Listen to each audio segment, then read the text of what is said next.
आपलं स्वागत आहे आणि आज आपण ज्या पद्धतीने विविध चर्चा ऐकतो आहोत मतदार याद्यांच्या बाबतीमध्ये, मला खात्री आता आपण आदित्य ठाकरेंनी सुद्धा कशा पद्धतीने पुन्हा एकदा अधोरेखित केलेलं आहे ते ऐकलं असेलच.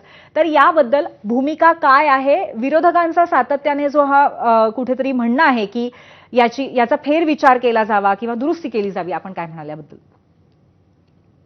खरं म्हणजे मला वाईट वाटतं की शिवसेना प्रमुख माननीय बाळासाहेब ठाकरे बोलायचे किंवा काही कृती करायचे, त्याला संपूर्ण भारतामध्ये फॉलोईंग मिळायचं, म्हणजे त्याच्याप्रमाणे अनुकरण केलं जायचं. आणि त्याच शिवसेना प्रमुखांचे नातू आदित्य ठाकरे आता दिल्लीतून मिळालेल्या माहितीनुसार, म्हणजे तिकडे राहुल गांधी ज्याप्रमाणे प्रेझेंटेशन देतात त्याप्रमाणे मुंबईमध्ये आदित्य ठाकरे प्रेझेंटेशन देतात. म्हणजे आता आदित्य ठाकरेंना राहुल गांधींची कॉपी करावीशी वाटली. आणि खरं जर पाहिलं तर या मतदार याद्यामध्ये बीएलओ तयार करतात आणि बीएलओ तयार केल्यानंतर त्याच्यावर ऑब्जेक्शन घेण्याचा अधिकार प्रत्येक बूथ लेवल एजंटला असतो, प्रत्येक पक्षाच्या. म्हणजे मतदार यादी जाहीर केल्या जाते, अंतिम केल्या जात नाही. आणि त्यामध्ये प्रत्येकाचा जर अभ्यास असला तर निश्चितच आक्षेप घेता येतो. आणि एक प्रश्न मला समजला नाही की वरळीमध्ये गेले आदित्य ठाकरेंनी खरं म्हणजे अभ्यास त्यांच्या घराच्या जवळ असलेल्या बेहरामपाड्यातही करायला पाहिजे होता, किंवा भेंडी बाजार, मोहम्मद अली रोड, डोंगरी, नागपाडा, माझगाव, कुर्ला, सायन, भांडूप, बेहरामपाडा, जोगेश्वरी, गोरेगाव मधला काही भाग, मालाड, चेंबूर, गोवंडी, वडा, इथला पण अभ्यास करा ना. कारण की अनेक ठिकाणी त्या बेहरामपाड्यामध्ये किती बांगलादेशी राहतात हेही तुम्हाला दिसून येईल. आणि म्हणून आज अशी परिस्थिती आहे, राहुल गांधींनाही माहित आहे की आपण सातत्यानं हारतो आणि भविष्यातही हारणार आहे, लोकांनी आपल्याला नाकारलेलं आहे. आणि मुंबईमध्ये आणि महाराष्ट्रामध्ये एवढी खात्री उद्धवजीची आणि आदित्य ठाकरे यांची झालेली आहे की आपण हारणारच आहे, विरोधकाची झालेली आहे. आणि त्यामुळं अगोदरपासूनच मतदार याद्याचा घोळ, ईव्हीएमचा घोळ या सगळ्या गोष्टीवर रडणं सुरू केलं, या सगळ्या गोष्टीवर आरोप करणं सुरू केलंय. आणि मागच्या वेळेला तर राहुल गांधींना जेव्हा ऍफिडेव्हिट द्यायला सांगितलं त्यांनी ऍफिडेव्हिट नाही दिलं. आता ती भर तरी आदित्य ठाकरेंनी करायला पाहिजे की निवडणूक आयोगाकडे जाऊन या सगळं आज जे काही बोलले त्याचं ऍफिडेव्हिट द्यायचं आणि त्याच्याबद्दल रीतसर तक्रार करायची, बीएलएच्या मार्फत तक्रार करायची. हा लोकशाहीमध्ये अधिकार आहे ना प्रत्येकाला.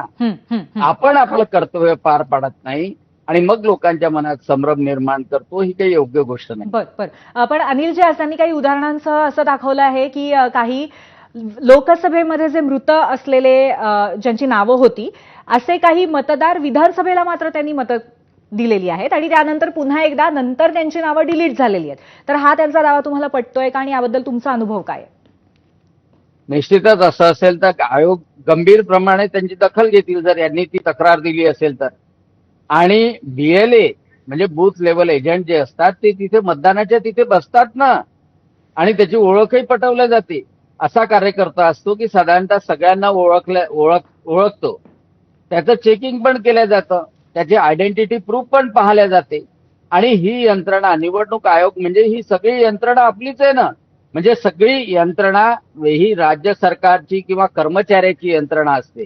प्रत्येकाला तो मरण पावलेला आहे, समजा 90 वर्षाचा मरण पावलेला असेल, 70 वर्षाचा असेल, तर तो आला कसा, त्यावेळेला त्या तिथल्या बीएलओनी कसं काय इन्क्लूड केलं त्याला, याच्यासाठी बीएलओनी ऑब्जेक्शन घ्यायला पाहिजे होतं. आणि खरं जर पाहिलं तर म्हणूनच 15-20 वर्षानंतर इंटेन्सिव्ह सर्व्हे या मतदार यादीचा केला पाहिजे.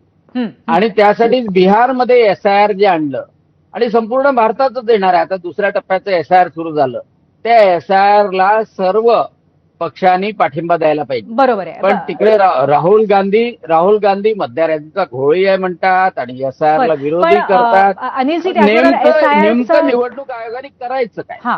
निवडणूक आयोगाने करायचं काय? म्हणजे जे निवडणुकीच्या मतदानासाठी पात्र आहे त्याचे जे निकष असतील त्या निकषाप्रमाणे तो मतदानासाठी पात्र असला पाहिजे, हेच निवडणूक आयोगाने सांगितलं.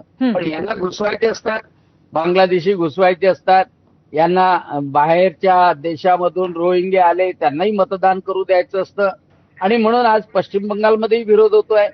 म्हणजे यांच्याच ममता बॅनर्जी त्याही विरोध करतात आहेत. बिहारमध्ये मोठा विरोध झाला ना.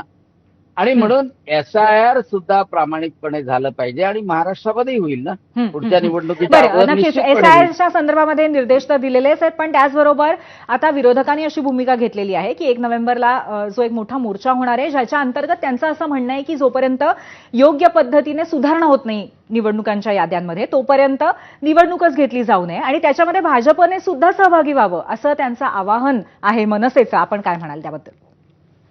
खरं म्हणजे त्यांच्या मनामध्ये भीती इतकी घट्ट बसलेली आहे की आपण निवडणूक जिंकूच शकत नाही याबद्दल त्यांना विश्वास निर्माण झाला. आणि एवढं त्यांना माहित आहे की मुंबईमध्ये जर आजही सर्व्हे केला तर निश्चितपणे लोकच सांगतील की आता यावर्षी भारतीय जनता पक्षाचं मुंबईमध्ये सरकार येणार आहे. कोणी माझ्यासारखाही विदर्भामधून आलेला तिसरा माणूस गेला आणि 10 लोकांशी भेटला तर ते सांगतात की नाही आता भारतीय जनता पक्षाचंच सरकार इथे आलं पाहिजे. मुंबईमध्ये कोस्टल रोड झाल्या, मेट्रो झाल्या आणि यांचं होतं तेव्हा मेट्रो प्रलंबित.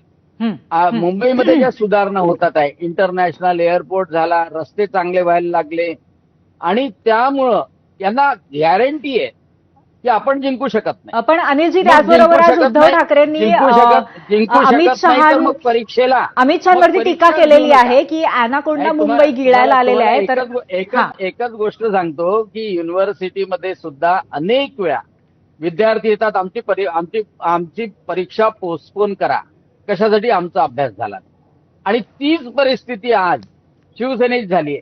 त्यांना गॅरंटीने माहिती आहे आपण पासच होऊ शकत नाही.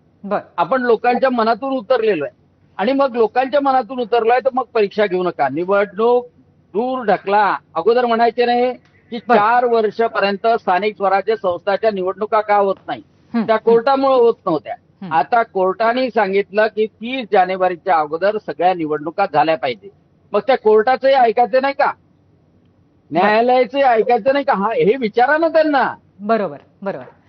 नक्कीच अशा पद्धतीचे प्रश्न सुद्धा काही आहेत, परंतु आज आपण आमच्याकडे येऊन या संपूर्ण विषयावरती आपली बाजू मांडलीत त्याबद्दल खूप खूप धन्यवाद अनिलजी. धन्यवाद.